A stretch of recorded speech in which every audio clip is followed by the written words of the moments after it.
கர்த்தருக்கு மகிமையும் கிருபையும் தயவும் உண்டாவதாக. கர்த்தர் நல்லவை. இப்பொழுது நாம் நேரடியாய் கர்த்தருடைய சத்தத்துக்குள் கடந்து செல்ல போகிறோம். இந்த மாதத்திலே ஆண்டவர் நமக்கு கொடுத்த வாக்குத்தத்த வார்த்தை எரேமியாவின் புஸ்தகம் 31ஆம் அதிகாரம் 14வது வசனம். அதுல இவ்விதமாய் தேவனுடைய வார்த்தை சொல்கிறது, ஆசாரியர்களின் ஆத்துமாவை கொடுமையானவைகளினால் பூரிப்பாக்குவேன், என் ஜனங்கள் நான் அளிக்கும் நன்மையினால் திருப்தியாவார்கள் என்று கர்த்தர் சொல்லுகிறார். ஆம், இந்த வார்த்தையின்படி நாம் இந்த மாதம் முழுவதும் எரேமியா 31ஆம் அதிகாரத்தை மையமாக வைத்துதான் அதுல இருந்து மட்டும்தான் தேவனுடைய செய்திகளை கொடுத்து வருகிறோம்.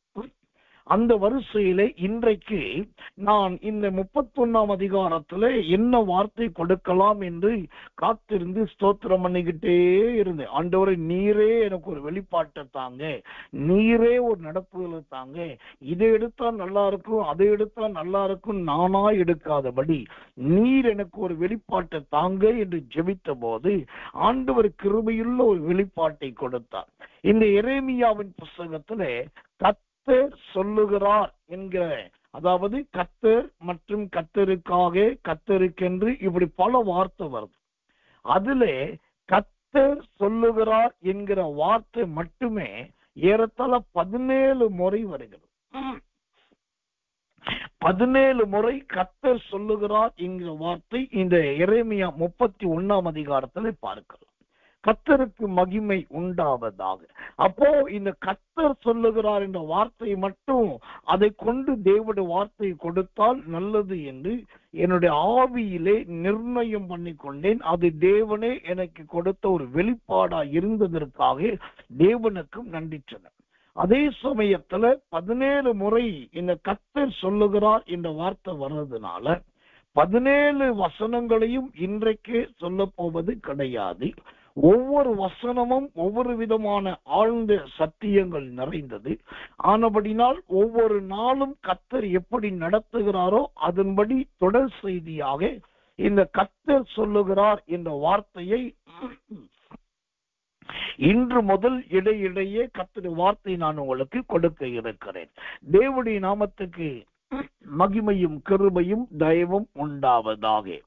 முதலாவதாக இந்த எரேமியாவின் புஸ்தகம் 31ஆம் அதிகாரம் 1வது வசனத்திலே கர்த்தர் சொல்லுகிறார் என்ற வார்த்தை வருகிறதை பார்க்கலாம். வாசிக்கிறேன், ஜெபத்தோடு கவனிங்கள்.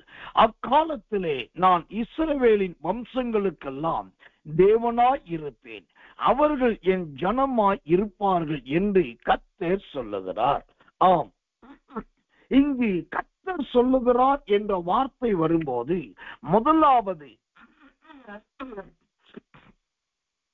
அந்த வார்த்தை எதற்காக வருகிறது என்று சொன்னால், என் ஜனங்கள் சொல்கிறோம், என் ஜனமாய் இருப்பார்கள் என்று அந்த வார்த்தை வருகிறதை நாம் பார்க்கலாம்.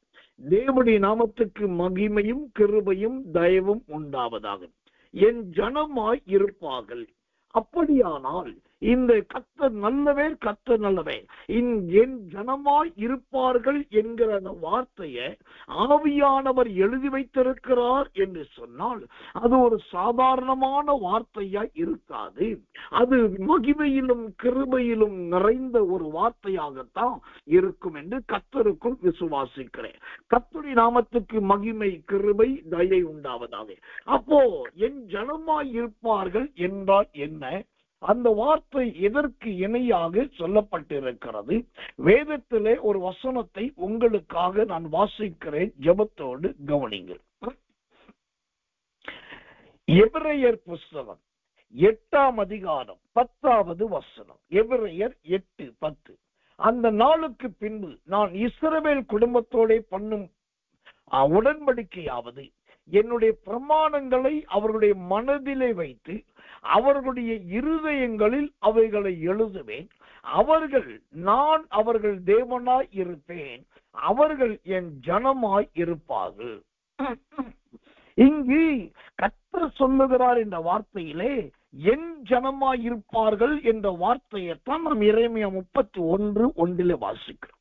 அதோட உண்மையான சரியான ஒரு விளக்கம் அல்லது ஒரு தாற்பயம் என்னவென்று சொன்னா, எபிரேயர் 8ஆம் அதிகாரம் 10ஆம் வசனம் சொல்லுகிறது, அங்கு ஆண்டவர் தம்மால் தெரிந்து கொண்ட தம்முடைய ஜனத்தை எடுத்து என்ன பண்ணுகிறாரா, அவருடைய பிரமாணங்களை 2 இடத்துல ஆண்டவர் எழுதுகிறார்.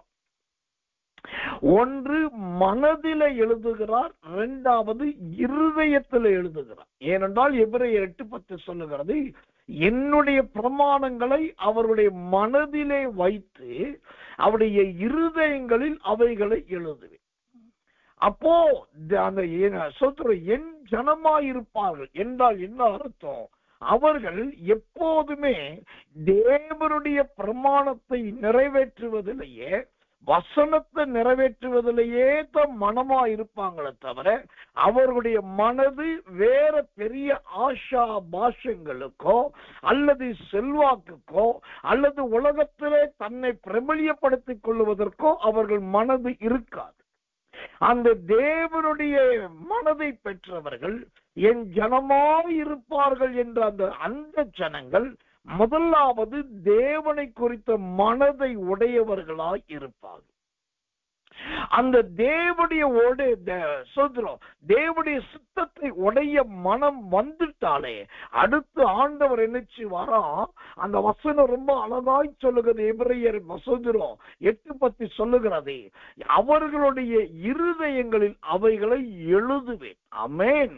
இப்ப ஆண்டவர் ஒன்று மனதை நிரப்புகிறார், 2வது இருதயத்தை எழுத்தினால் நிரப்பு. இப்ப நான் யோசித்து பார்க்கிறேன், நம்முடைய இருதயம் அல்லது நம்முடைய மனம் எப்போதும் ஆண்டவருடைய ஊழியோ, ஆண்டவருடைய வார்த்தை, ஆண்டவருடைய சத்தியோ, கர்த்தருக்காக, கர்த்தருடைய அப்படியே இருந்தால் அது எவ்வளவு நல்லா இருக்கும். தேவையில்லாத கெட்ட எண்ணம் வராது, தேவையில்லாத கெட்ட யோசனை வராது, தேவையில்லாத கெட்ட வார்த்தை வராது, தேவையில்லாத கெட்ட பேச்சு வராது, தேவையில்லாத ஆகாச சம்பாஷணை இருக்காது, ஆகாமியத்தின் கொடுமை இருக்காது, வேத வார்த்தையின் மிகுதியினால் பாவம் இருக்காது. இதுக்கெல்லாம் நாம் விலகிறோம். ஏன்னா என் ஜனமாயிருப்பார்கள் என்கிறவர்கள் அவர்கள் மனமே கர்த்தரை சார்ந்ததும், கர்த்தருடைய ஊழியத்தை சார்ந்ததும், கர்த்தருடைய வேதம் சார்ந்ததாகத்தான் இருக்கும். அவங்க இருதயத்தையே கிழிச்சு பார்த்தாலும் அங்க வேறு யாருக்கும் அல்லது வேறு எதுக்கும் பெரிய இடமே இருக்காது. இந்த செய்தியை கேட்கிற தேவ பிள்ளைகளே, இன்றைக்கு உங்களுடைய மனம் எப்படி இருக்கிறது? சோத்திரம். இன்றைக்கு உங்களுடைய இருதயத்திலே யார் எழுதுகிறவராய் இருக்கிறார்? கர்த்தருடைய நாமத்துக்கு மகிமையும் கிருபையும் தயவும் உண்டாவதாக. அப்போ அந்த மனமும் இருதயமும் தேவனால் நிறைந்ததாய் இருக்க வேண்டும். தேவ சிந்தை நிறைந்ததாய் இருக்க வேண்டும். கர்த்தர் நல்லவே, கர்த்தர் நல்ல. அந்த தேவ சிந்தை நிறைந்த ஒரு இருதயம் வந்துருச்சுன்னா ஆண்டவர் நம்மை எழுத ஆரம்பிச்சு. சமீபத்திலே நடந்த ஒரு சம்பவத்தை உங்க விசுவாச ஜீவியத்துக்காக நான் சொல்லுகிறேன். கடந்த வாரத்திலே எனக்கு ஆண்டோடைய கிருபையினால, இந்த வாரத்திலே திடீரென்று எனக்கு ஒரு காணிக்கை ஆண்டோடைய கிருபையினால் வந்தது. அந்த காணிக்கை வந்த உடனே சொல்றோம் எனக்கு அதை குறித்த ஒரு அறிவிப்பு அல்லது ஒரு தகவல் தெரிஞ்ச உடனே நான் யோசிச்சேன், முதல் என்ன பண்றது அப்படின்னு. அப்போ ரொம்ப நாள் நான் வாஞ்சித்து கொண்டிருப்பது ஒரு விசேஷித்த வேதாகமம். வயது மூத்த, வயது முதிர்ந்த, பார்வை குறைபாடுள்ள அல்லது ரொம்ப அதிகமா வேதத்துல நேரத்தை செலவிட முடியாதவர்களுக்கு கொடுப்பதற்காக ஒரு மிகப்பெரிய புல்பிட் பைபிள் என்கிற ஒரு பைபிள் சொசைட்டியில் வெளியிட்ட ஒரு விசேஷித்த வேதம் இருக்கு. அதுல ஒரு பைபிள் மட்டுமே ஏறத்தாழ 3000 ரூபாய். அதை நான் ஒரு குறிப்பிட்ட தெய்வ பிள்ளைக்கு அன்பளிப்பா கொடுக்கணும்னு சொல்லி ஒரு வேதாகமத்தை தேடிட்டு இருந்தேன். நான் எனக்கு தெரிஞ்ச எல்லா புக் ஸ்டால், லைப்ரரிஸ்ல கேட்டேன், பல இடத்துல கேட்டேன், எங்கேயும் கிடைக்கல. திடீரென்று ஒரு குறிப்பிட்ட வளர்ந்த சபை, அந்த சபையின் போதகர் என்னை தொடர்பு கொண்டு தன்னுடைய குடும்பத்தின் நிலைமையை சொல்லி, பாஸ்டர் உங்களுக்கு குறித்து இப்படி சொன்னாங்க, நான் இப்படி இங்க இருந்து பேசுறேன், மற்ற என்னுடைய குடும்பத்துல இந்த ஒரு நிலைமை, இதுக்காக நீங்க ஜெபிக்கணும், ஜெபம் பண்ணி எனக்கு கர்த்தர் வார்த்தை சொல்லணும் அப்படின்னு. சரி, அப்போ திடீரென்று அவரை தொடர்பு கொண்டே அவருடைய கிருபை அவர்கிட்ட சொன்னேன், இப்படி ஒரு பைபிள் வேணும், என்ன முடிஞ்சா நான் பாக்குறேன்னு சொன்னார். அடுத்த மறுநாள் செய்தி வந்தது, பாஸ்டர் பைபிள் இருக்குது, நீங்க வாங்கிக்கலாம். நான் முதல் சொன்னது ஒரே ஒரு பைபிள் வேணும். அப்புறம் கேட்டேன், எத்தனை இருக்கணும், உங்களுக்கு எத்தனை வேணும்னாங்க. எனக்கு ஆசை, வர்ற காணிக்க அது முதலாவது தேவனுடைய வேதத்துக்காக செலவழிக்கணும். அந்த வேதத்தை முதிர்ந்த யாருக்காவது நாம் கிருபை காணிக்கையா கொடுக்கணும். அதுதான் நம்மளுடைய வாஞ்சியா இருக்கொண்டு எடுத்த உடனே 5 வேதாகமங்களுக்கு ஆர்டர் பண்ண. கர்த்தர் நிலைமை அந்த காணிக்கையே சேரல, ஆனா பைபிள் ஆர்டர் பண்ணிட்டேன். எனக்கு இப்ப அது கிட்டத்தட்ட 15,000 ரூபாய் இன்னும் பார்சல் செலவு எல்லாம் இருக்குது. ஆனா பாக்குற கையில ஒண்ணுமே எல்லாம் ஆர்டர் பண்ணியாச்சு. அவங்க உடனே போன் பண்ணிட்டாங்க, பாஸ்டர் இப்படி சொன்னாங்க, நான் பார்சல் போட்டாச்சுன்னு சொல்லி அந்த பில் எல்லாம் அனுப்பிட்டாங்க. அப்ப நான் கர்த்தரை ஸ்தோத்திரம் பண்ணேன், உங்களுடைய வேதத்தை வாங்குறேன், நான் வாங்குறதுக்கு விரும்பினேன், ஆனா இதுக்கு அந்த வர வேண்டிய காணிக்கைகள் வரல, நீரே கிரீச்சையும் ஜெபிச்சேன். நல்ல பாருங்க, நீங்க தேவ சமூகம் சொல்றேன், அந்த வேதத்தை நான் விசுவாசத்துல கையில ஒண்ணுமே இல்லாம 5 பைபிள்ல 15,000 ரூபாய்க்கு அவங்களுக்கு ஆர்டர் பண்ணி ஆண்டோட கிருபையினாலே பார்சல் போட சொல்லிடுச்சு. அவங்க எல்லா ஆயத்தையும் பார்சல் பண்ணாங்க. பாருங்க, இங்க எனக்கு வர வேண்டிய இந்த காணிக்கை ஆண்டோட கிருபையினாலே வந்து. அப்போ எனக்கு ஒரு பெரிய சந்தோஷம். முதல் எடுத்த உடனே கர்த்தருடைய வேதத்துக்கு நாம் இப்படி செலவழித்தோம். அப்ப ஏன் சொல்றேன்னா, ஒவ்வொரு தேவப்பிள்ளையுடைய மனதும் ஒவ்வொரு கர்த்தருடைய ஊழியத்தை செய்கிறேன் என்று சொல்லுகளுடைய இருதயமும் இந்த எஞ்சனமாய் இருப்பார்கள் என்பதை போல அது கர்த்தருடைய மனதா இருக்க வேண்டும். தேவன் எழுதுகிற இருதயமாய் இருக்க வேண்டும். ஆண்டவர் இங்கே யார் எழுதுகிறார்? அந்த எபிரேயர் 8:10 சொல்லுகிறது, தேவன் தான் இருதயத்தில் எழுதுகிறார். உங்களுக்கு தெரியுமா, ஆண்டவர் எடுத்த உடனே எல்லாருடைய இருதயத்தில் எழுதுகிறவர் கிடையாது. முத ஆண்டவர் எழுதினதே யாத்திரையாகமம் 34ஆம் அதிகாரம் 1ஆம் வசனம் சொல்லுகிறது, ஓ கர்த்தர் நல்லவே, நீ உடைத்து போட்ட முந்தின பலகைகள் இந்த வார்த்தைகளை அவைகளில் எழுதுவேன். அப்போ முத ஆண்டவர் கற்பலகையில தான் ஆண்டவர் எழுதினார். 2வது முறை மோசே கொண்டு போன கல்லிலே ஆண்டவர் எழுதினார். 3வதாக கர்த்தர் நல்லவே, கர்த்தர் நல்லவே. 3வதாக ஆண்டவர் இருதயத்தில் எழுதுகிறார் என்று சொல்லி எபிரேயர் 8:10 பார்க்கிறோம். அதோடு நின்று விடவில்லை, கர்த்தருக்கு மகிமை உண்டாவதாக. எபிரேயர் 10:16 சொல்லுகிறது, ஓ கர்த்தர் அவருடைய இருதயங்களில் வைத்து அவருடைய மனதில எழுதுது. இப்ப கவனிங்க, முத கற்பலகையில் எழுதின ஆண்டவர், 2வது இருதயத்துல எழுதின ஆண்டவர், 3வது தன் ஜனத்துடைய மனதில எழுதுகிறார். மனதில் எழுதுவதோடு அவர் நிறுத்திவிடவில்லை. அதற்கப்புறம் ஆண்டவர் என்ன செய்கிறார் பாருங்க. வெளிப்படுத்தின விசேஷம் 3ஆம் அதிகாரம் 12வது வசனம் சொல்லுகிறது, ஓ சோதரம், என் தேவனால் பரலோகத்திலிருந்து வருகிற புதிய எருசலேமாகிய என் தேவனுடைய நகரத்தின் நாமத்தையும் என் புதிய நாமத்தையும் அவன் மேல் எழுதுவேன். அப்படின்னா அந்த ஒவ்வொருத்தருடைய உடம்புல எழுதுவேன். முதலாவது ஆண்டவர் தான் செய்த கற்பலகையில் எழுதினார். 2வது மோசே செய்த கற்பலகையில் எழுதினார். 3வது மனுஷனுடைய இருதயத்தில எழுதினார். 4வதாக மனுஷனுடைய மனதிலே எழுதினார். 5வதாக அவன் மேல் என்று சொல்லப்படுகிற அவருடைய சரீரத்தின், மனுஷனுடைய சரீரத்தின் மேல் எழுதினார். என் ஜனமாயிருப்பார்கள் என்கிற அந்த ஒத்த வார்த்தையில எவ்வளவு மகிமைக்கு அப்பாற்பட்ட ரகசியம் இருக்கிறது பாருங்க. அப்படியானால் தேவ ஜனங்கள் ஒவ்வொரு நாளும் ஒவ்வொரு காரியத்திலும் தேவ சிந்தை உள்ளவர்களாகவே இருங்கள். தேவனுடைய இருதயத்தை உடையவர்களாகவே இருங்க. சிந்தனைகள் செதறுவதற்கும் குழம்புவதற்கும் நிறைய காரியங்கள் வரும். காற்று வரும், மழை வரும், கல்லு வரும், கண்ணு வரும், வார்த்தை வரும், எதிர் வரும், குழப்பம் வரும், பிரச்சனை வரும், சோதனை வரும், தளர்வு வரும், வியாதி வரும், எதுவும் வரும். ஆனா நான் தைரியமாய் சொல்லுவேன், இது எது வந்தாலும் உங்கள் மனம் தேவனை சார்ந்ததா இருக்குமானால், உங்க இருதயம் கர்த்தருக்குரியதா இருக்குமானால், மற்ற எதுவுமே உள்ளே வராதுங்க. நீங்க எதை செஞ்சாலும் முதலாவது வேதத்தின்படி செய்யணும். எது பண்ணாலும் அது முதலாவது கர்த்தருக்கு ஏற்றபடி பண்ணணும். அந்த ஒரு எண்ணமும் சிந்தையும் வந்துவிடும். இவ்வளோ பெரிய தரிசனத்தை உடைய இந்த நல்ல காரியத்துக்கு தான் எரேமியா 31:1 கர்த்தர் சொல்லுகிறார் என்ற வார்த்தைய ஆண்டவர் முத்திரையிட்டு வைத்திருக்கிறார். அல்லேலூயா. இப்ப கவனிச்சீங்களா?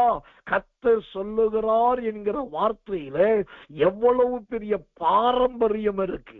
மோசே காலத்து கற்பலகையில் ஆரம்பிச்சு பரலோகத்துல பரிசுத்தவானுடைய சரீரத்தில் எழுதுகிற வரைக்கும் 5 விதமான எழுத்துக்கள் அங்கே இருக்கிறது.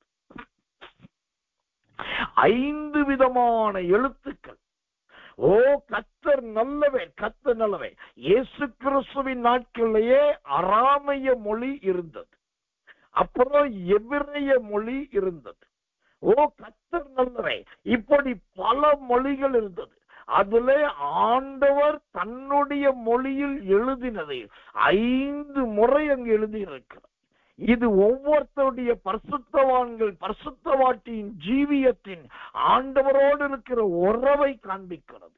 இன்றைக்கு இந்த அருமையான இருட்டோட ஜெபத்துக்கு வந்திருக்கிறேன். போதக பிதாக்களே, ஊழியக்காரர்களே நிறைய வந்திருக்கீங்க. நல்ல தேறின விசுவாசிகளே ஏராளமா வந்திருக்கீங்க. உங்கள்கிட்ட நான் கேட்கிற கேள்வி ஒன்றே ஒன்றுதான். உங்கள் மனம் எல்லா நேரத்திலும் தேவனை சார்ந்திருக்கிறதா?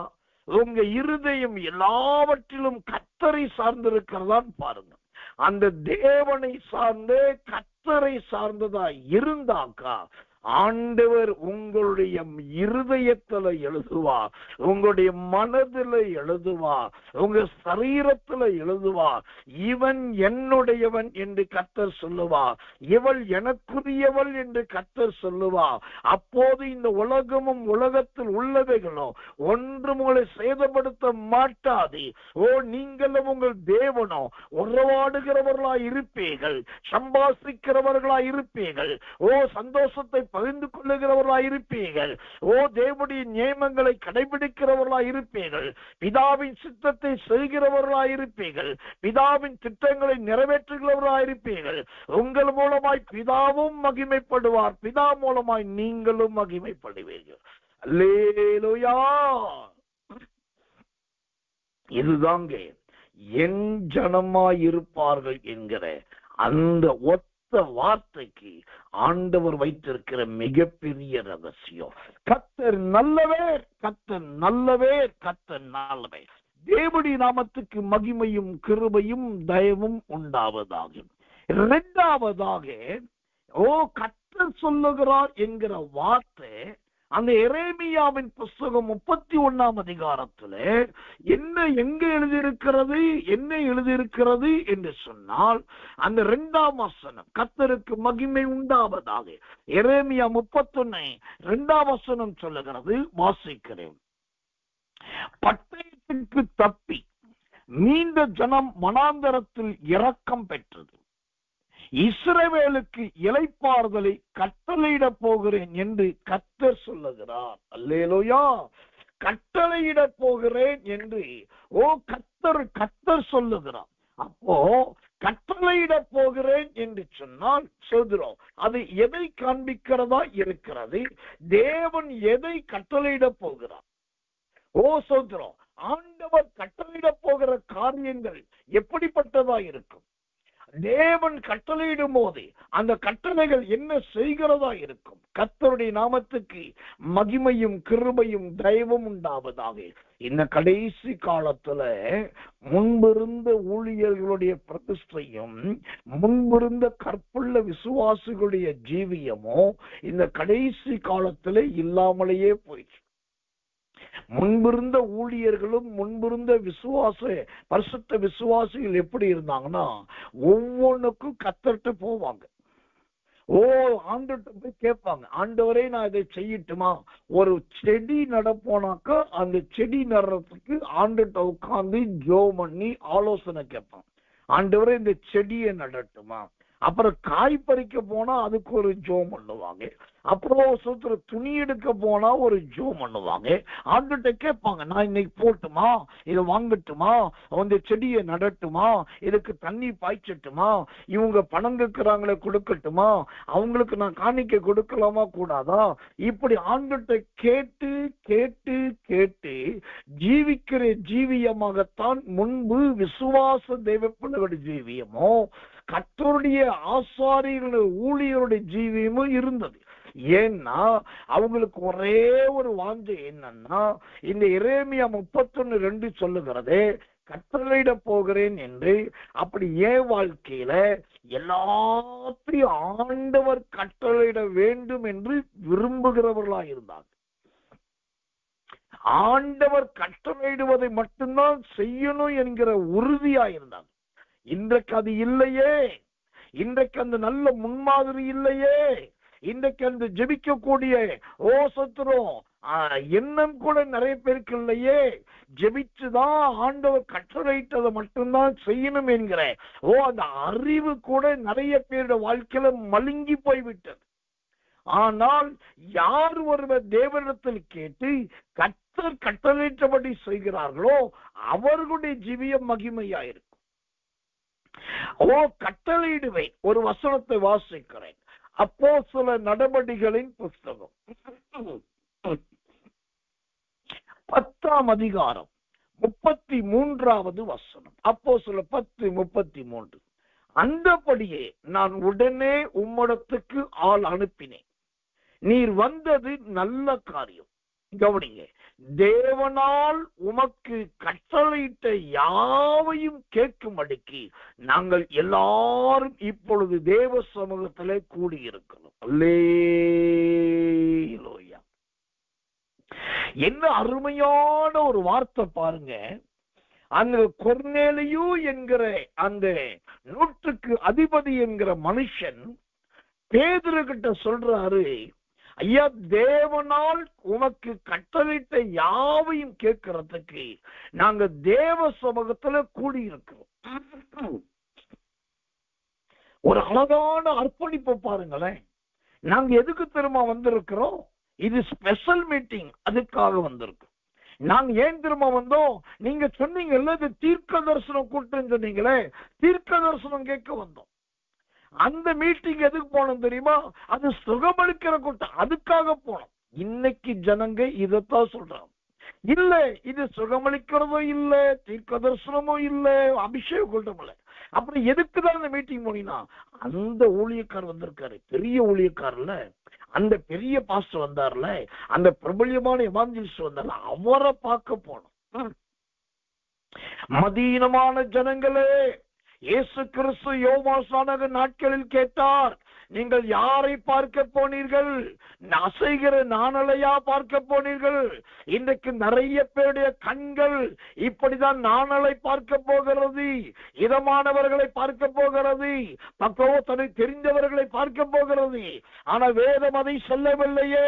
அப்போஸ்தலர் 10:33 சொல்லுகிறது, உம்மாலே உமக்கு கட்டளையிட்டவைகளை நீர் சொல்லும்படி நாங்கள் தேவ சந்நிதியிலே காத்திருக்கிறோம். அல்லேலூயா. அல்லேலூயா. தேவ பிள்ளைகளே, உங்களுக்கு தேவன் என்ன கட்டளையிடுகிறார், தேவன் உங்களுக்கு என்ன சொல்லுகிறார், தேவன் உங்களுக்கு என்ன அறிவிக்கிறார், அதை காத்திருப்பதற்காக தேவ சமூகத்திலே காத்திருக்கிற பழக்கத்துக்கு வாருங்கள். திருச்சபையே, தேவ சந்நிதியிலே காத்திருக்கிற பழக்கத்துக்கு வாங்க மணவாளனே, தேவ சந்நிதியிலே காத்திருப்பதற்கு ஏதுவாக கடந்து வா மணவாட்டியே.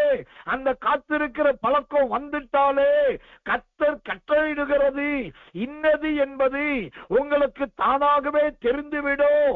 அப்படி தேவன் கட்டளையிடுகிறதை நீங்கள் புரிந்து கொண்டு விட்டால், கொர்நேலியுவின் வீட்டிலே பரிசுத்த ஆவி இறங்கினதை போல உங்க வீட்டிலே கர்த்தருடைய ஆவி இறங்குவார். புறஜாதிகள் தொடப்பட்டதை போல உங்களை கொண்டு அநேகரை கர்த்தர் தொடுவார். அநேகர் ஞானஸ்நானம் எடுத்ததை போல உங்கள் மூலமா அநேகரை ஞானஸ்நானத்துக்குள் நடத்துவார். ஓ, இந்த வீடே மகிமையின் வீடாய் மாறினதை போல கர்த்தர் கட்டளையிடுகிறவர்களுக்கு காத்திருக்கிறவர்கள் யாரோ அவர்களுடைய வீடு எல்லாம் மகிமையால் நிரம்பும். அல்லேலூயா.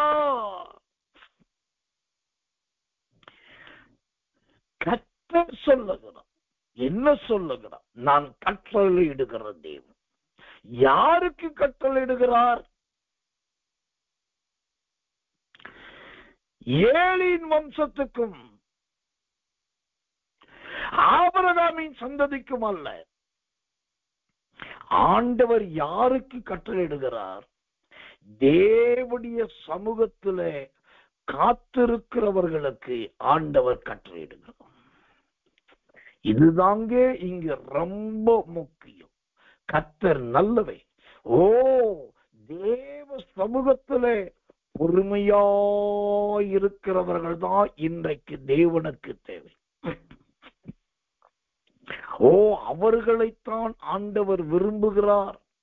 ஓ சுத்ரு, அதை கர்த்தர் எதிர்பார்க்கிறார். அப்படி தேவ சமூகத்தில் காத்திருக்கிறவர்கள் யாரோ அவர்களுக்கு கர்த்தரிடத்திலிருந்து அழகான ஒரு வார்த்தை வருது பாருங்க. எஸ்தர் புஸ்தகம் 9ஆம் அதிகாரம் 12வது வசனத்தின் பிற்பகுதி. எஸ்தர் 9:12 பிற்பகுதி வாசிக்கிறேன். ராஜாவின் மற்ற நாடுகளிலும் என்ன செய்திருப்பார்களோ இப்போதும் உன் வேண்டுதல் என்ன, அது உனக்கு கட்டளையிடப்படும். உன் மன்றாட்டு என்ன, அதன்படி உனக்கு செய்யப்படும். இப்போ அகாஸ்வேரு ராஜா அந்த எஸ்தரை பார்த்து கேட்கிறான், எஸ்தரே, கர்த்தர் நல்லவே, சொல்கிறோம், உன் வேண்டுதல் என்ன, அது உனக்கு கட்டளையிடப்படும். இப்போ கர்த்தர் சொல்லுகிறார் என்றால் நான் கட்டளையிட போகிறேன். அந்த யாருக்கு கட்டளையிடுவார்? அப்போஸ்தலர் 10:33 படி தேவ சமூகத்தில் இருக்கிறவர்களுக்கு. ஆண்டவர் தனக்கு விரும்பினதை தான் செய்ய போறதே தன்னுடைய சித்தத்தை கட்டளையிடுகிறவராய் இருந்தார். ஆனா எந்த தேவ ஜனங்கள் தேவ சமூகத்துல காத்திருக்க ஆரம்பித்தார்களோ ஆண்டவர் அப்படியே அதை தலைக்கீழா மாத்தி, நான் எனக்கு விரும்பினதை உனக்கு கட்டளையிடாமல் மகனே, உன் வேண்டுதல் என்ன, அது உனக்கு கட்டளையிடப்படும். உன் மன்றாட்டு என்ன, அதன்படி உனக்கு செய்யப்படும் என்று ஆண்டவர் நாம் விரும்புகிறதை கட்டளையிடுகிறவராய் தன்னையே மாற்றிக்கொள்ளுகிறார். அல்லேலூயா. கடவுளுக்காக மனுஷன் மாறிக்கொண்டிருக்கிறான். அதுதான் வேதங்கள் சொல்லுகிற பிரமாணம். ஆனா இங்க மனுஷனுக்காக கடவுளே ஆண்டவரே மாறுகிறார். முன்ன சொல்லிட்டு இருந்தாரு, நான் கட்டளையிட போகிறேன். இப்ப சொல்றாரு, நீ என்ன கேட்கிற மகனே, நீ கேட்கிறதை கட்டளையிடுகிறேன். எதற்காக மன்றாடுகிறீர்கள்? போராடுறீங்களே. ஓ, எதுக்கு போராடுறீங்க கேளுங்க, அதை நான் செய்ய போகிறேன். இன்னைக்கு இந்த காலை வேளையிலே இந்த கிருபை நிறைந்து இந்த இருட்டோட ஜெபத்துக்கு வந்திருக்கிறவர்களுக்கு நான் சொல்றேன், இந்த எஸ்தர் புஸ்தகம் 9ஆம் அதிகாரம் 12வது வசனத்தின்படி நீங்கள் விரும்புகிறதை ஆண்டவர் உங்களுக்கு கட்டளையிடுவாராக. நீங்க கேட்கிறத உங்க மன விருப்பத்தின்படி கர்த்தர் செய்தருளுவாராக. இந்த வாழ்க்கையை கொஞ்சம் யோசிச்சு பாருங்களேன்.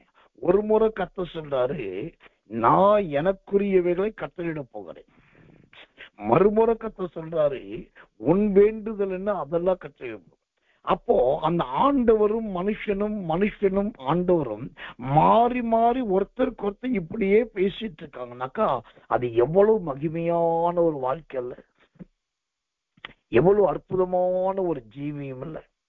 இந்த ஒரு அனுபவம் தான் நம்முடைய இயேசுவின் வல்லமை ஊழியத்துல இருக்கிறவங்களுக்கு வேண்டும் என்று நான் விரும்புறேன். எந்த அனுபவம்? அப்படியே ஆண்டவர்கிட்ட பேசுறது, ஆண்டவர் உங்கள்கிட்ட பேசுறது, நீங்க கர்த்தர்ட்ட கேட்கறது, அவர் உங்களுக்கு கட்டளையிடுறது, நீங்க ஒண்ணு ஆசைப்படுறது, அந்த ஆசையை அவர் அப்படி நிறைவேற்றுறது. இப்படி நீங்களும் தேவனும் தேவனும் நீங்களும், நானும் தேவனும் தேவனும் நானும் அப்படியே ஒருவரோடு ஒரு இருந்துட்டோம்னா இந்த உலகத்திலேயே இருந்தாலும் கூட நாம் உலகத்துக்கு அல்லாதவர்களைப் போலவே மாறிவிடும். உலகத்துக்கு அல்லாதவர் போலவே நம்முடைய ஜீவியம் மாறிடும். இந்த நான் உலகத்தான் அல்ல அப்படி சொல்லக்கூடிய அளவுக்கு நம்ம வஸ்திரம் மாறும், நம்முடைய பேச்சு மாறும், நம்முடைய குணம் மாறும், சுபாவம் மாறும். அத இன்னொரு ஆச்சரியத்தை பாருங்க.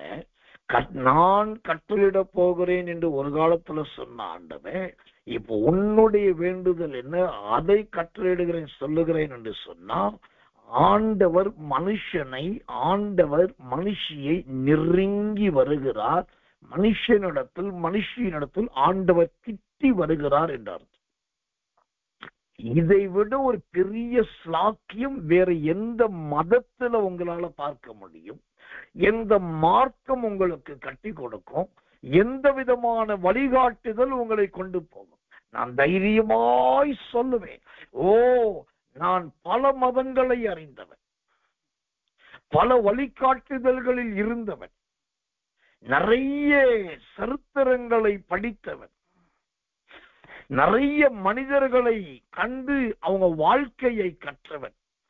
இவ்வளவு தெரிஞ்சபடினாலும் நான் சொல்றேன், நான் அந்த மதத்திலும் அந்த மார்க்கத்திலும் அந்த கொள்கையிலும் அந்த சூத்திரம் மற்றவர்கள் செய்கிற சூத்திரம் பல காரியத்திலும் நான் போகாமல் இந்த அருமையும் கிருபையும் நிறைந்த இந்த தெய்வீக மார்க்கத்துல கர்த்தரினை கொண்டு வந்ததற்காக என் தேவாதி தேவனுக்கு நான் நன்றி சொல்லுவேன்.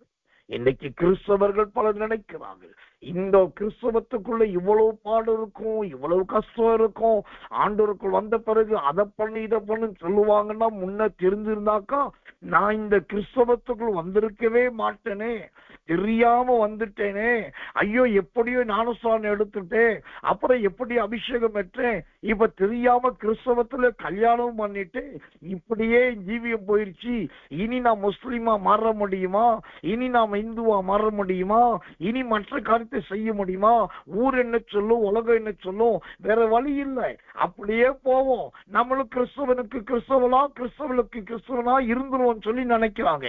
நான் சொல்றேன், நீங்கள் அப்படி நினைவு கூர்ந்து கொண்டு இந்த தேவனுடைய சமூகத்துல இருந்தாக்கா உன்னதத்திலிருந்து வரக்கூடிய எந்த நன்மையும் கிடைக்காது. நான் உறுதியாக சொல்லுவேன், நீங்கள் தேவனுக்குள் இருக்கிறது உண்மைனாக்கா ஆண்டவர் உங்களை தெரிந்து கொண்டதற்காக நன்றி சொல்லுங்க, ஆண்டவர் உங்களை அழைத்ததற்காக நன்றி சொல்லுங்க, ஆண்டவர் உங்களை அபிஷேகித்ததற்காக நன்றி சொல்லுங்க. அவர் கட்டளையிடுகிறவர்களை செய்யத்தக்கதானே ஒரு கீழ்ப்படுதல் உள்ள குமாரத்தியாக, அவர் கட்டளையிடுகிறவர்களை மாத்திரம் செய்யத்தக்கதானே ஒரு கீழ்ப்படுதல் குமாரனாக உங்களையும் என்னையும் ஆண்டவர் மாற்றினதற்காக அதற்காக நன்றி சொல்லுங்கள். அல்லேலூயா. கர்த்தருக்கு மகிமை உண்டாவதாக. தமிழ்நாட்டிலேயே சரி, என் கண்ணால சில காரியத்தை பார்த்து நான் ரொம்ப துக்கப்படுறேன், வெட்கப்படுறேன். குறிப்பிட்ட வழிபாட்டு தளத்துல அந்த பூஜை செய்கிறவர்கள் மாத்திரம் உள்ள நுழையலாம், அவங்க மட்டும் பார்க்கலாம், அவங்கள மட்டும் சாமியை வேண்டலாம், மற்ற யாரும் வேண்டக்கூடாது, உள்ளே வரக்கூடாது என்கிற பழக்கம் இருக்கு. நம்முடைய சோதரம் ஆண்டவர் கொடுத்த அருமையான ஜீவியத்துல நாம் தேவனுடைய மகா பரிசுத்த ஸ்தலத்தை நுழைய முடியும். ஏன்னாக்கா அதுக்கும் ஆண்டவர் கட்டளையிட்டு விட்டார். எனக்குமானவர்களே, தயவு செய்து நீங்க தேவனுக்குள் இருந்து கொண்டு தேவனுடைய காரியங்களை குறித்து நீங்க குறைவுக்குள்ள சிந்தை உள்ளவங்களா இருந்தீங்கன்னாக்கா கர்த்தர் நல்லவே இறுதி காலகட்டத்தில மகாவாதையை சந்திக்க வேண்டியதா இருக்கும். ஒன்று மறுதலுக்கு பின்வாங்கி போயிடலாம், அது தப்பே கிடையாது.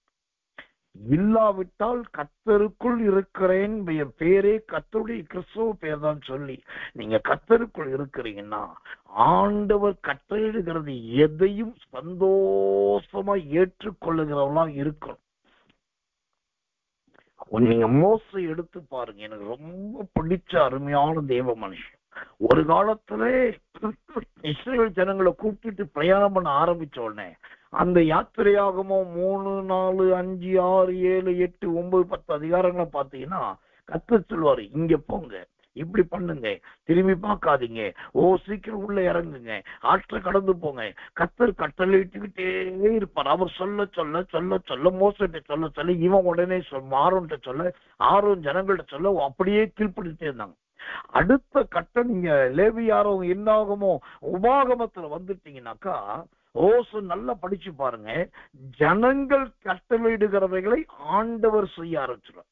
ஆண்டவரே எங்களுக்கு தண்ணீர் இல்லை, உடனே தண்ணீர் கொடுப்பார். ஆண்டவரே எங்களுக்கு மாம்சம் இல்லை, உடனே காடையை கொடுப்பான். ஆண்டவரே ருசியில சாப்பாடு இல்லை, எங்களுக்கு உடனே மன்னாவை கொடுப்பான். கத்த ஆண்டவரே சத்துருக்கே துரத்திட்டு வராங்க, உடனே அங்க எல்லாரையும் கத்த உண்டு இல்லைன்னு பண்ணிடுவார். ஒரு காலத்துல கத்தர் கட்டளையிடுகிறவைகளை மோசையும் ஜனங்களும் செய்தாங்க.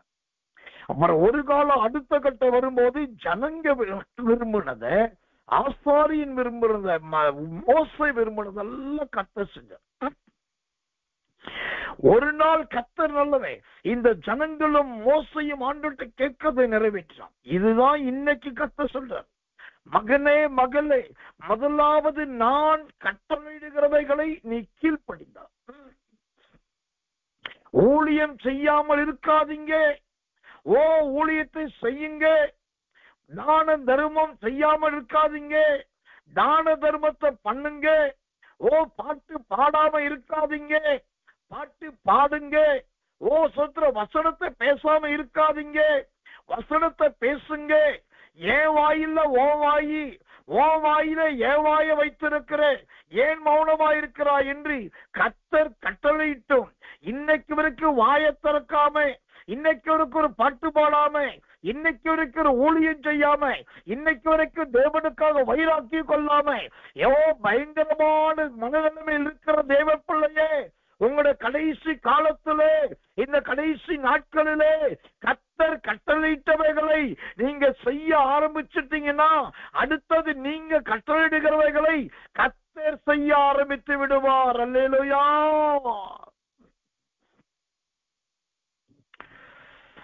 இதுக்கு பேரு தாங்க அந்த எரேமியா 31:2 சொல்லுகிறபடி கர்த்தர் சொல்லுகிறார். இது எவ்வளவு அழகான ஒரு வாழ்க்கை. ஒரு முறை கர்த்தர் சொல்றாரு, மகனே அதை பண்ணு. அடுத்த நீங்க சொல்ல, ஆண்டவர் எனக்கு இதை பண்ணுங்க. அவர் சொல்றாரு, அவ்வளவுதானப்பா, இந்த பண்ணிடுறேன். எனக்கன்பானவர்களே, ஒரு சாதாரண ஒரு ஸ்திரீ மரியாள் இயேசு விட்டு போய் சொல்றாங்க, திராட்சரசம் குறைவுபட்டுச்சு, ஐயோ கொஞ்சம் திராட்சரசம் கிடைச்சா நல்லா இருக்கும். அங்க மரியாள் கேட்டதுதான், கட்டளையிட்டதுதான். இயேசு அடுத்த நிமிடம் உடனே சாதாரண தண்ணிய மிகுந்த ருசியுள்ள திராட்சரசம் மாற்றிட்டார். ஒரு ஸ்திரீ, அங்க ஆண்டவர் சொல்ற வார்த்தை ஸ்திரீயே, அப்படிதான். ஒரு ஸ்திரீ சொல்றதுக்கு ஆண்டவர் கீழ்ப்படிந்தார். ஸ்திரீ கட்டளையிட்டதை இயேசு செய்தார். இதுதாங்க தேவனுடைய அனுபவம். நான் தைரியமா சொல்லி முடிக்கிற கடைசியா, ஆண்டவர்னாக்கா அப்படியே ரொம்ப பயங்கரமானவர். ஐயோ அவர் பக்கத்துல போயிட்டா எரிஞ்சி சாம்பலா போயிடும். இல்லைங்க, அவர் சொல்றதின்படி நீங்க நடக்க ஆரம்பிச்சிட்டீங்கன்னாக்கா அவர் அப்படியே வானம் சிங்காசனம் பூமி பாதபடின்னு சொல்ற அவ்வளோ பெரிய உருவத்தையுடையவ தன்னை சுருக்கி சிறுத்து உங்க பக்கத்துல வந்து நீங்க சொல்றதெல்லாம் அவர் செய்ய ஆரம்பிச்சிருவார். அல்லேலூயா. நல்ல அனுபவம் இல்ல, அவ்வளோ பெரிய ஆண்டவர் பக்கத்துல வந்து நிற்பார். சின்ன சாமுவேல்கிட்ட ஆண்டு ஆலயத்தின் பலிபீடத்தின் உடன்படிக்கை பெட்டிக்கு பக்கத்துல இருந்து அழகா கூப்பிட்டார். சாமுவேலே சாமுவேலே, நான் ஏலின் குடும்பத்துக்கு செய்ய போவது உனக்கு சொல்ல விரும்புறேன், நீ வாப்பா, நான் ரகசியத்தை பேசுறேன். கர்த்தர் கூப்பிட்டாரு. இங்க யோசிச்சு பாருங்க, சாமுவேல் என்ன படிப்பாளியா கிடையாது, சாமுவேல் என்ன பெரிய திறமசாலியா கிடையாது, சாமுவேல் என்ன ஆசாரியனா கிடையாது, சாமுவேல் என்ன தீர்க்கதரிசி அவன் தீர்க்கதரிசியும் கிடையாது, சாமுவேல் என்ன ஞானத்திஸ்காரனா கிடையாது அவன் ஞானத்திஸ்காரனும் கிடையாது, சாமுவேல் என்ன சொல்கிறோம் ஆசாரியனுடைய மகனா அவனது ஆசாருடைய மகனும் கிடையாது. அப்ப சாமுவேல் யாரியா? அவனை குறித்து பைபிள் சொல்லுது, அவன் ஒரு சின்ன பையன், அவன் ஒரு சின்ன பையன். நல்லா கவனிங்க, ஆண்டவர் அப்படி பேசணும்னு விரும்பிட்டாக்கா அவ்வளோ பெரிய ஆண்டவர் அந்த சின்ன பையன்கிட்ட வந்து உட்கார்ந்து ராத்திரி எல்லாம் பேசிட்டு இருக்க.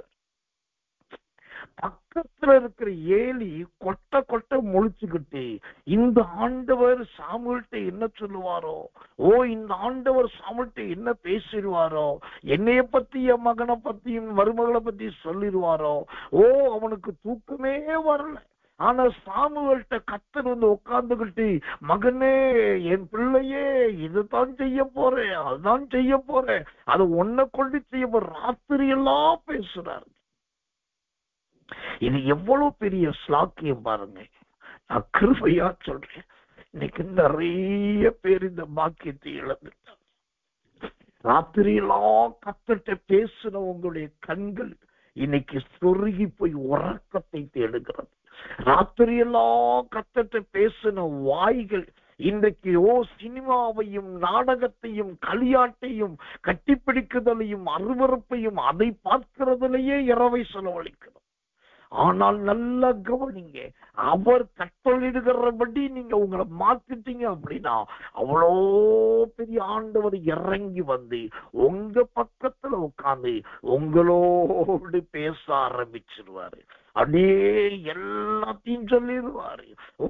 தலைமை போதகனை குறித்து சொல்லுவாரு, தலைமை போதவுடைய பிள்ளைகளை குறித்து சொல்லுவாரு, ஷீலோங்கிற பட்டணத்தை குறித்து சொல்லுவாரு, ஐயோ சபையை குறித்து சொல்லுவாரு, எதிர்காலத்தை குறித்து சொல்லுவாரு. உங்களுடைய அறிவுக்கு அப்பாற்பட்டதெல்லாம் கூட ராத்திரி எல்லாம் கர்த்தர் பேசுவார். தேவனுடைய அபிஷேகத்தினால் நான் சொல்றேன், இன்னைக்கு காலையில கர்த்தர் அபிஷேகத்தை கொடுக்க விரும்புகிறார். அது என்ன அபிஷேகம்னாக்கா, ராத்திரி எல்லாம் கர்த்தரோடு பேசுகிற அபிஷேகம்.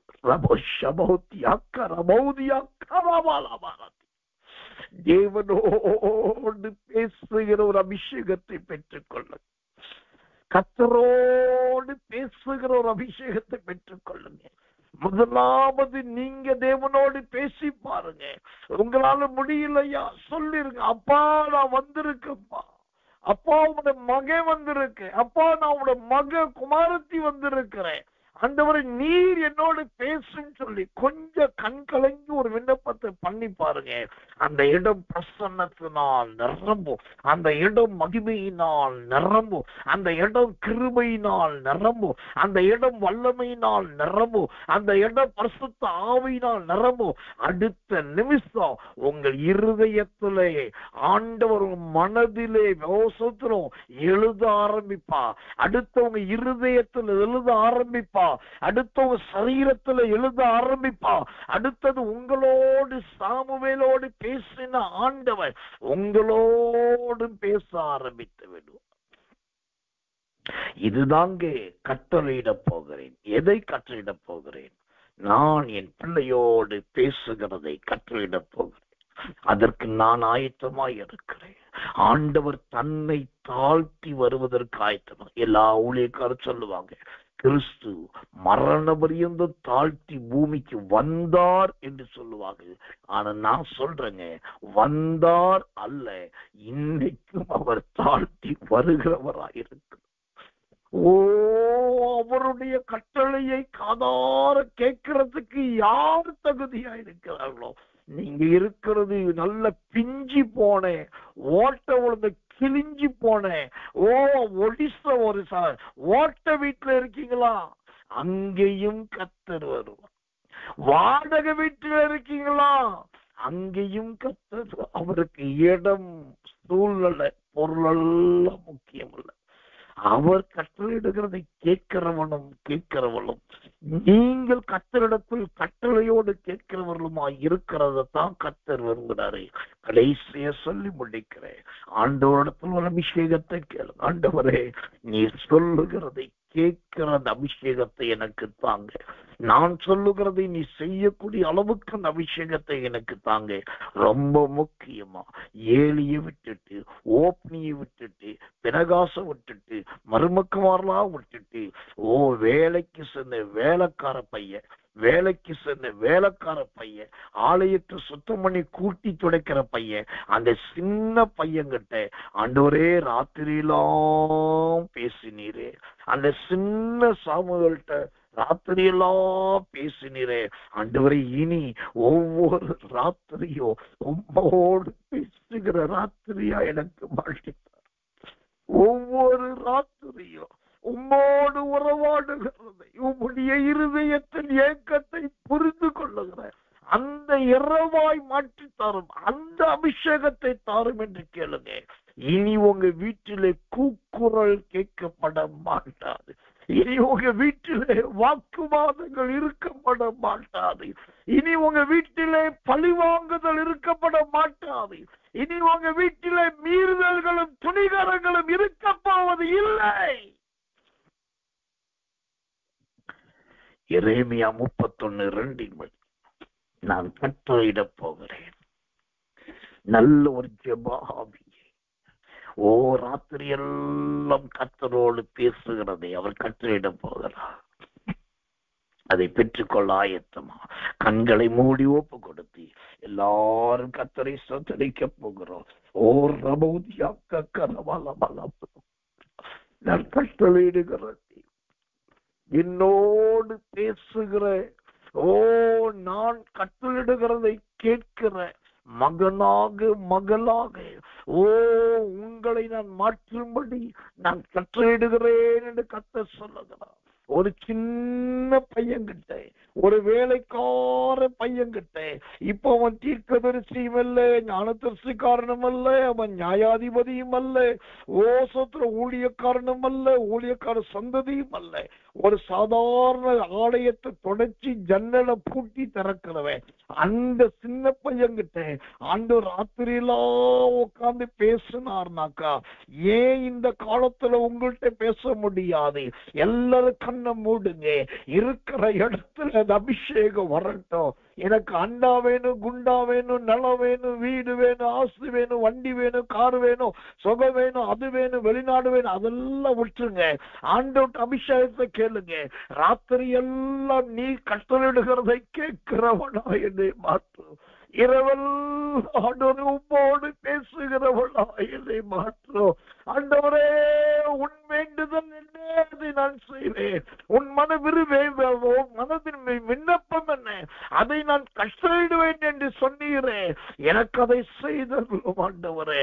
ஆண்டவரே, அந்த அபிஷேகத்தை தாங்க, அந்த அபிஷேகத்தை தாங்க. வாயை திறந்து கர்த்தரை ஸ்தோத்திரம் பண்ணுங்க, கண்களை மூடி கர்த்தரை ஸ்தோத்திரம் பண்ணுங்க.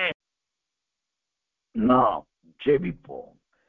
அன்புள்ள நல்ல பரம பிதாவே, நல்ல அருமையான இந்த காலை வேலைக்காக ஸ்தோத்திரம், நல்ல அபிஷேகத்துக்காக ஸ்தோத்திரம். ஆண்டவரே, கர்த்தர் சொல்லுகிறார், ஆமென், கர்த்தர் நல்லவை, என் ஜனமாயிருப்பார்கள் என்று சொல்லி நீ கற்பலகையில் எழுத ஆரம்பித்தேன். அந்த 2ஆம் கற்பலகையில் எழுதுனீ, அப்புறம் மனதிலே எழுதுனீர், அப்புறம் இருதயத்துல எழுதுனீர், அப்புறம் சரீரத்துல எழுதுனீர். உடைய பிள்ளைகளை நீர் எழுதுகிற ஒரு பாத்திரங்களாய் மாற்றினதற்காக நன்றி ஆண்டவரே. கட்டளையிட போகிறேன் என்று எரேமியா 31:2 சொல்கிறபடி இனி உடைய பிள்ளைகள் வீட்டிலே நல்ல அபிஷேகத்தை நீ கட்டளையிட போவதற்காக ஸ்தோத்திரம். ஒரு தெய்வீக தன்மை இவர் வீடுகள் அறைகள் எல்லாரிலும் கட்டளையிட போகிறதுக்காக ஸ்தோத்திரம். ஒரு தேவனுடைய மகிமையின் வல்லமை இவர்கள் எல்லா இடத்தையும் கட்டளையிட்டு நிரப்ப பேருக்காக ஸ்தோத்திரம். ஆண்டவரே, விசேஷமாக இரவெல்லாம் கர்த்தரோடு பேசுகிற அந்த சின்ன பையனோடு நீ பேசினதை போல ஆண்டவரே உடைய பிள்ளைகளோடு இரவெல்லாம் பேசி உடைய கட்டளைகளை வெளிப்படுத்த போகிறீர். இவர்கள் கட்டளையிடுகிறவைகளை கர்த்தர் வாஞ்சையாய் நிறைவேற்ற போகிறீர். நாங்கள் ஆண்டவரே, தேவன் எங்களோடும் நாங்கள் தேவனோடு வாழுகிற அந்த தேவ புத்திரர்களாக தேவ புத்திரிகளாக எங்களை மாற்றுவீராக தாழ்த்தி ஒப்பு வைக்கிறோம். இந்த நாள் முழுவதும் இந்த பிரசன்னம் மகிமை அபிஷேகம் பிள்ளைகளோடு இருக்கட்டும். ஆகஸ்ட் மாதம் ஆரம்பிக்க போகிற ஆண்டவரே அந்த அன்னகர் ஊழியம் வெகு மகிமையோடு விமரிசையோடு ஆரம்பிக்க தேவன் உதவி செய்யும். தாழ்த்தி ஒப்பு வைக்கிறோம். இயேசுவின் ரத்தம் செய்யும். இயேசுவின் நாமத்தில் ஜெபிக்கிறோம் நல்ல பிதாவே. ஆமென், ஆமென், ஆமென்.